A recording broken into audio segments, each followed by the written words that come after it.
안녕하세요. 오디오 웹진 플레인지의 오디오 칼럼니스트 주기표입니다. 오늘 이야기를 하기 위해서 여러 가지 제품들을 준비를 했어요. 오늘 영상의 취지라면은요, 얼마 전에 저 끝에 있는 네임 유니티 노바 P2 리뷰를 다시 하면서 상당히 제가 극찬을 했죠. 노바 P가 1000만 원 미만에서 이 정도 성능이면은 노바 P에 견줄 만한 경쟁 기종은 또 뭐가 있을까? 1000만 원 미만에서 추천 제품들을 이렇게 선별을 해서 매칭을 한다면은 어떻게 매칭을 하는 게 좋을까? 그런 생각을 좀 해봤습니다. 앰프는 지금 노바 P, 그 밑에 일렉트로 컴퍼니에 있고요. 그 밑에 유니코 150 있고요. 쉬모디오 600i 있고요. 마크리빈슨 5805 있고요. 요 밑에 프라이메어 프리파워 앰프가 있습니다. 넓게 보자면 가격이 400만 원대에서 비싸기로는 900만 원대까지 지금 판매가 되고 있는 제품들이에요. 그러니까 1000만 원 미만인 것은 맞지만은 가격 차이가 거진 2배까지 차이가 나는 그런 제품군들입니다. 그리고 스피커는 4가지를 준비를 했습니다. 여기 가까운 제품부터 파인오디오 클래식 12입니다. 그리고 모니터 오디오 플래티넘 PL200이고요. 베리티 오디오 라크메라는 제품이 있고요. 그리고 1000만 원 미만에서 우리나라 시장에서는 아무래도 최고 강자겠죠. 포칼 소프라 2도 준비를 했습니다. 포칼 소프라 3도 저 옆에 있긴 있는데요. 소프라 3까지 놓고 찍을 공간이 없어요. 같이 놓고 찍을 수가 없습니다. 그래서 일단은 소프라 3는 저 바깥으로 빼놓긴 했습니다만은 소프라 3까지도 같이 적용해서 생각해 주셔도 되겠습니다. 자, 일단 1000만 원 미만에서 왜 이 제품들이 최고의 제품인가, 그 전부터 설명을 좀 간단히 해드려야 될 것 같아요. 아직 오디오 제품들을 많이 경험해보지 못한 분들, 순수 소비자분들 입장에서는 성능에 대한 기준이 별로 없으세요. 그러다 보니까 나의 로망의 브랜드를 구입하고 싶다, 기왕이면 디자인이 좋았으면 좋겠다, 그렇게 소비를 하시는 경우가 많죠. 디자인으로 오디오 하는 거는 적당히 해야 됩니다. 디자인으로 오디오 한다고 해서 무조건 만족도가 좋게 나오는 게 아니에요. 디자인으로 오디오를 하시면은 언젠가는 그 제품 다시 판매하거나 포기하거나 음악 안 듣게 됩니다. 그런데 음질로서의 만족감이 좋으면 내가 모르는 음악까지 찾아서 듣게 되고요. 옛날에 10년 전에 20년 전에 들었던 음악도 찾아서 들으면서 영원히 이제 만족을 하면서 사용할 수 있게 되는 것이죠. 그래서 무조건 브랜드로만 정답을 내리려고 하지 마시고, 예컨대 내가 예산이 3천만 원일 때는 A 브랜드가 나을 수가 있는 거고, 내가 예산이 1,500만 원 있을 때는 B 브랜드가 최고일 수가 있고, 내가 예산이 800만 원일 때는 D사 브랜드가 최고일 수가 있고, 이렇게 따지는 게 객관적인 것인 거지, 무조건 그냥 덮어놓고 오디오 살 때는 그냥 D사 제품 브랜드를 사야지 다른 브랜드는 무조건 다 나쁘다, 이렇게 접근을 하는 것은 진짜로 그 해당 분야에 대해서 너무 몰라서 그냥 브랜드 하나만 그냥 알고 계시는 분들. 포칼 소프라 2가 무게가 55kg에 베를린 트위터가 탑재가 되어 있어요. 포칼 소프라 3면 더하죠, 사실상. 근데 이 제품을 사실상 1000만 원 미만에서 판매를 하고 있지 않습니까? 깔래야 깔 수가 없어요. 무게가 55kg 아닙니까? 그리고 베를린 트위터 들어가 있고, 만듦새 좋잖아요. 디자인이 좋잖아요. 그리고 성능 좋잖아요. 저도 포칼 소프라 시리즈 추천하는 게 지겨울 정도예요. 이게 어쩔 수가 없는 겁니다. 품질은 분명히 좋은 제품이고 원래 가격이 분명히 비싼 게 맞아요. 그런데 그런 제품을 가격 대비 성능으로 물량으로 이렇게 푸시를 해버리는데 그걸 감당할 재간이 있냐 이거예요. 과거 같았으면 저는 소프라 3는 구동하기가 너무 어렵다, 국내 가정에서 다루기가 너무 어렵다 해가지고 다소 회의적으로 이야기한 경우도 있습니다. 그런데 이 노바 P라는 제품이 나오고 나서 둘이 같이 매칭을 해버리면은 그냥 구동에 대한 문제라든 이런 부분들도 완벽하게 해결이 돼버리다 보니까 이제는 구동이 어려워서 별로다, 구동이 어려워서 최종 음질은 우리나라에서 구현이 쉽게 잘 안 된다, 이런 이야기도 별로 할 필요가 없어져 버렸어요. 자, 그렇다면은 취향상 나는 포칼이 별로다, 좀 감미롭고 좀 유연하고 내추럴한 사운드를 듣고 싶어, 그런다라고 하면은 이 베리티 오디오라든지 파인 오디오가 준비가 될 수가 있는 거죠. 포칼 소프라 시리즈보다는 구동은 좀 쉬우면서 좀 더 투명하면서 좀 더 입체감도 더 쉽게 나와주는 그런 느낌을 좀 더 내가 집중해서 듣고 싶다, 그러면 모니터 오디오 PL200인 거예요. 그리고 나는 이렇게 슬림한 스피커들 자체가 애초에 나는 싫다. 나는 정말 풍요하면서도 그윽하면서도 정말 내추럴함과 자연스러움의 극치, 자연스럽게 내추럴하게 느끼고 싶다, 이거예요. 이거 그러면 12인치 대형 우퍼 유닛을 탑재하고 있는 박스형 스피커는 많아요. 박스형 스피커는 많은데 그 박스형 스피커들은 이렇게 잘라지잖아요. 좌우 폭이 없어요. 전체 용적에서는 게임이 안 돼요. 얘는 좌우 폭이 지금 50cm가 넘습니다. 전체 울림이 달라요. 울림이. 그리고 전체적인 디자인적인 디테일, 그리고 음색을 조절을 할 수 있는 두 가지 노브, 그리고 그릴을 씌워놨을 때의 예술적인 완성도, 이런 거에 의한 종합적인 만족감, 대체가 안 되는 거예요. 저는 개인적으로 추천을 가장 강력하게 하는 이유 자체가요, 그냥 교과서적으로 단점이 없는 제품도 추천을 해야겠습니다만 대체 불가능성이 있어야만 극찬할 수 있는 겁니다. 이 제품 포칼 제품이 내줄 수 없는 사운드를 내줄 수 있는 스피커야만 여기에 끼워서 추천할 수가 있는 거예요. 저보고 이 넷 중에서 하나만 골라가지고 음악 들으라고 한다면요, 저는 베리티 오디오 삽니다. 베리티 오디오가 여기에서 음악적인 독창성, 음악적인 풍부함과 깊이감, 이런 부분들은 베리티 오디오가 제일 낫다라고 저는 봐요. 그리고 베리티 오디오도 캐나다에서 만들어 오는 제품이기 때문에 원래 가격은 굉장히 비싼 제품 브랜드예요. 공식 소비자 가격이 베리티 오디오 이 제품 같은 경우도 한 1,500만 원 그 정도 하는 제품이죠. 그런데 어찌됐든 1,000만 원 미만으로 판매를 하죠. 굉장히 경쟁력이 있는 겁니다. 다만 소비자 여러분들께서 보시기에 베리티 오디오? 나는 좀 생소한 브랜드인데, 나는 좀 더 대중적인 브랜드를 사고 싶은데, 분명히 그런 심리가 있을 수가 있습니다. 그럼 포칼 사시면 돼요. 포칼 사시면 돼요. 그런데 네임밸류적인 측면에서는 좀 떨어질 수는 있지만은 그 제품의 품질이 분명히 뛰어나다는 확신을 내가 가지고 있다. 오디오에 대해서 좀 알기 때문에 그걸 내가 안다. 그런 분들이 사는 제품이 바로 베리티 오디오인 거예요. 베리티 오디오는요, 유명 뮤지션들도 직접 구매를 해서 사용한 브랜드고요. 우리나라에서 이름만 대면 알만한 오디오 평론가 분들이 한 3분 정도가 직접 구매해서 사용하셨던 제품이에요.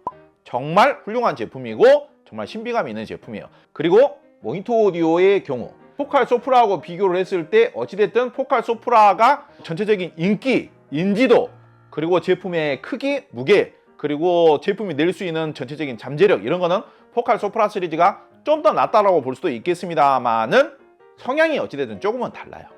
하이엔드적인 고성능이라고 따져봤을 때는 어쩌면은 모니터 오디오 플래티넘 시리즈가 포칼 소프라보다 더 나을 수도 있는 거고요. 광대역 재생이 가능한 AMT 리본 트위터를 탑재를 하고 있고, 크기는 오히려 작지만은 훨씬 더 군더더기 없으면서도 음을 무겁게 재생하지 않으면서도 굉장히 하이테크적이면서도 하이 스피드적인 사운드를 재생하게끔 만들어진 스피커거든요. 그래서 분명히 취향상 오히려 모니터 오디오 플래티넘 쪽에 마음이 기우시는 분들이 많이 계실 수 있습니다. 그리고 구동이 어렵지 않으면서도 굉장히 기민하게 움직이면서도 굉장히 작은 표현력까지도 하이엔드적으로 정말 디테일하면서도 이미징이 뚜렷하게 재생을 해준다는 느낌. 저음도 너무 무겁지 않으면서도 하이 스피드면서도 단단하게 재생해준다는 특성, 이런 특성들이 좀 젊은 분들이라든지 아니면은 최대한 오디오적인 쾌감을 쉽게 누리고자 하시는 분들에게 정말 최적의 스피커라고 할 수 있습니다. 제가 이렇게 1,000만 원 미만의 최고의 스피커 4가지를 이렇게 선별을 한 이유가, 이 4가지 스피커 중에서 하나를 선택한다고 생각하신다면요, 빠져나갈 구멍이 없는 거예요. 이 4가지 스피커 중에서는 무조건 한 가지 스피커에는 만족을 하게 된다는 이야기입니다. 게다가 원래 가격은 전부 다 1,000만 원 중반대 스피커들인데 실제 판매하는 가격은 1,000만 원 미만이기 때문에 가격 대비 성능도 좋고 원래의 가치에 비해서 할인폭도 좋고, 그렇기 때문에 추천을 안 할래야 안 할 수가 없는 거죠. 자, 그렇다면은 스피커의 선택이 되었다라면은 앰프의 매칭이 잘 이루어져야 결과적으로는 그 스피커의 명성에 맞는 사운드가 나올 수가 있겠죠. 그런데 제가 이런 이야기를 해드렸죠. 스피커를 본인의 취향과 본인의 환경에 잘 맞는 스피커를 선택을 했다라면은 거기에 앰프 매칭만 잘해줘도 사용자의 80% 이상은 그 상태에서 만족을 한다. 소스 기기는 아주 저렴한 가격대에서 적당한 것만 매칭을 해줘도 80% 이상은 만족을 한다는 거예요.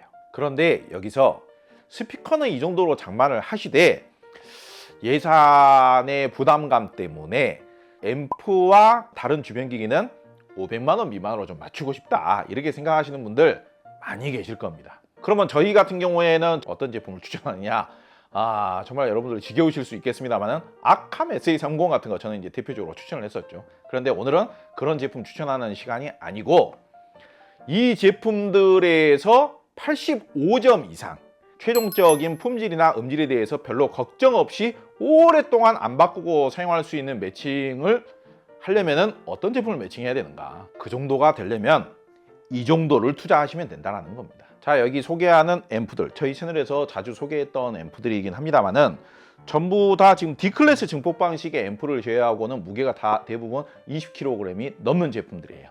제가 설명을 아마 했을 겁니다. AB 클래스 방식의 앰프의 성능을 판단할 때는 내부의 물량 투입이 얼마만큼 되어 있느냐, 그거를 보시라고 했죠. 그거를 디테일하게 따지기가 어렵다, 그럼 무게를 보시면 되는 거예요. 무게가 무거운 애들이 물량 투입이 많이 된 겁니다. 심오디오, 얘가 지금 무게가 21kg인가 22kg인가 그럽니다. 슬림해 보이지만은 내부 구조를 보면은 빈틈이 없을 정도로 꽉꽉 차 있어요. 마크 레빈슨 무게가 26.5kg인가 됩니다. 저 유니코 150도 26.5kg인가 됩니다. 일렉트로 컴퍼니의 저 제품도 무게가 한 20kg 정도 됩니다. 정말 교과서적인 소리의 대역 밸런스, 그리고 절대로 싸구려틱하지 않으면서도 고급스러운 소리의 촉감, 음악적인 섬세함이 가장 좋은 제품을 내가 구매를 하고 싶다, 마크 레빈슨 하시면 됩니다. 마크 레빈슨. 지금 마크 레빈슨 가격이 너무나 터무니가 없어요. 뭐 이게 깔래야 깔 수가 없는 가격에 지금 형성이 되어 있어요. 국내 가격이 너무 좋아서 해외로 오히려 역수출이 나가고 있을 정도입니다. 마크 레빈슨이 소리의 섬세함이라든지 따스함이라든지 촉촉한 촉감이라든지 그러면서도 굉장히 모든 대역을 유연하게 표현해주는 그런 음악적인 능력이 좋은 앰프라면은 그거에 비해서는 좀 더 다부지면서 약간은 좀 각이 지더라도 좀 더 오디오적인 쾌감이 있으면서 좀 더 모든 대역이 질서정연한 느낌, 군기가 잡혀있는 듯한 느낌으로 난 사운드를 듣고 싶다, 그러면 심오디오예요. 내가 500만 원 미만으로 해결하고 싶다, 그렇다면은 심오디오 340i. 근데 이 제품들하고 완벽하게 매칭을 하고 싶다라면은 심오디오 600i V2. 지금 이 제품은 엄밀히 따지면 단종이 되었는데 국내에서 지금 구매할 수 있는 제품의 수량이 지금 10대가 안 됩니다. 어찌됐든 있기는 있고 가격이 좋기 때문에 추천하는 게 맞죠? 나는 음악적인 풍부함, 음악적인 깊이감, 음악적인 호방함, 그리고 준수한 구동력, 그러면서도 올인원 앰프 기능까지 나는 욕심이 난다, 그런 분들이라면 일렉트로 컴퍼니의 ECI6, 이 제품 올인원 앰프입니다. 이 제품이 트로이덜 트랜스가 700VA가 들어가 있고 콘덴서 용량도 제법 출중하게 들어가 있습니다. 소리 성향 자체는 어쩌면 유니슨 리서치하고 얼추 비슷한 듯 하지만은 유니슨 리서치보다 오히려 좀 더 진한 음색이에요. 그러면서도 제법 호방한 느낌의 음을 내줍니다. 제가 근래에 저 앰프를 최근에 해외 매체에서 본 게 리바이벌 오디오에서 최근에 아탈란테 4라는 신제품을 출시를 했어요. 아탈란테 시리즈 카탈로그 사진을 새로 찍었어요. 스피커가 양쪽으로 이렇게 딱 서 있는데 가운데에 익숙한 디자인의 앰프가 한 대가 보여요. 바로 일렉트로 컴퍼니의 ECI6입니다. 유럽에서는 이 일렉트로 컴퍼니가 BMW의 초대 플래그십 스피커인 노틸러스 스피커 매칭 정석 앰프를 수주받아서 만든 걸로 유명해진 회사 아닙니까? 은근히 유럽 스피커 브랜드들이 일렉트로 컴퍼니하고 매칭을 하는 사례가 제법 있어요.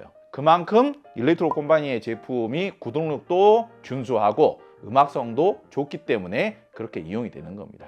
이렇게 소량 생산을 하는 유럽 브랜드 제품들, 대량 생산을 통한 단가 낮추기가 어려워요. 그래서 권장 소비자 가격은 보기보다 되게 비쌉니다. 저 제품도 거의 1000만 원 가까이 하는 제품이에요. 이 제품도 마찬가지로 우리나라 가격이 지금 굉장히 합리적으로 지금 조정이 되어 있는 상태예요. 그래서 매칭만 잘 맞는다라면은 일렉트로 컴퍼니의 ECI6도 상당히 추천드릴 만합니다. 그리고 유니슨 리서치 유니코 150은 이 중에서 가격 대비 성능이 압도적으로 우수한 제품이에요. 물량 투입의 수준은 최고 수준인데 가격은 지금 반가격이에요. 음질도 얼마나 음악적입니까? 네트워크 플레이어만 적절한 거 매칭해서 사용하시면 정말 합리적인 가격에 이 모든 제품과의 매칭이 상당히 우수하게 구현이 됩니다. 유니코 150 같은 경우에는 모니터 오디오, 파인 오디오, 포칼 전부 다 저희가 청음 영상 만들어가지고 등록을 해놨죠. 음질은 간접적으로나마 그렇게 감상을 해보시기 바랍니다. 그냥 나는 1000만 원 초반대에서 최신 기능으로서 최적화가 잘 되어 있느냐 이런 것도 뭐 따져보기도 정말 어렵고 복잡하고 뭐 구동력이라든지 매칭이라든지 이런 것도 걱정하기가 뭐 너무 어렵다. 네임 유니티 노바 파워 에디션을 쓰시면 되겠습니다.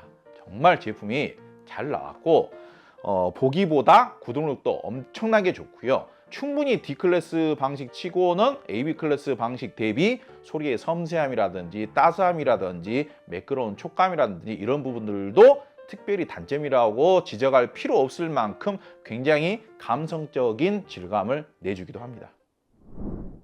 자, 이렇게 1000만 원 미만에서 구매할 수 있는 최고의 가성비 제품 다양하게 소개를 해드렸습니다. 스피커 먼저 고르시고 그 스피커에 어울리는 앰프 고르시고, 앰프의 경우에는 올인원 앰프들도 있기 때문에 앰프까지만 매칭을 하면 그걸로 완벽한 하이엔드 시스템이 오디오 제품이 완성이 될 수가 있고요. 예를 들어서 네트워크 기능이 없는 제품의 경우에는 정말 합리적인 가격으로 끝내고 싶다. 요즘 윈 울트라라고 해서 진짜 좋은 네트워크 플레이어가 나왔지 않습니까? 세트로 구매하시면은 아마도 말씀만 잘 하시면은 그런 정도는 그냥 사은품으로 제공이 될 수도 있는 그런 정도의 구성이라고 볼 수 있겠습니다. 뭐 당장의 스피커는 4가지이긴 합니다만은 정말 서로 간의 대체 불가능성을 가진 제품들끼리만 이렇게 소개를 했기 때문에요. 어떤 제품이 어떤 매력을 가지고 있는지, 어떤 제품이 새로운 즐거움을 줄 수 있을 것인지 그런 부분에 대해서도 저희 영상과 저희 리뷰 참조해 보시고, 청음 영상은 대부분 만들어 놨기 때문에 저희가 이 메모란 밑에 하단에다가 링크를 다 해놓도록 하겠습니다. 간접적으로나마 그 청음 영상들도 감상을 해 보시고요. 많은 도움이 되셨으면 하는 바람입니다. 네, 오늘 영상은 여기서 마치도록 하겠습니다. 감사합니다.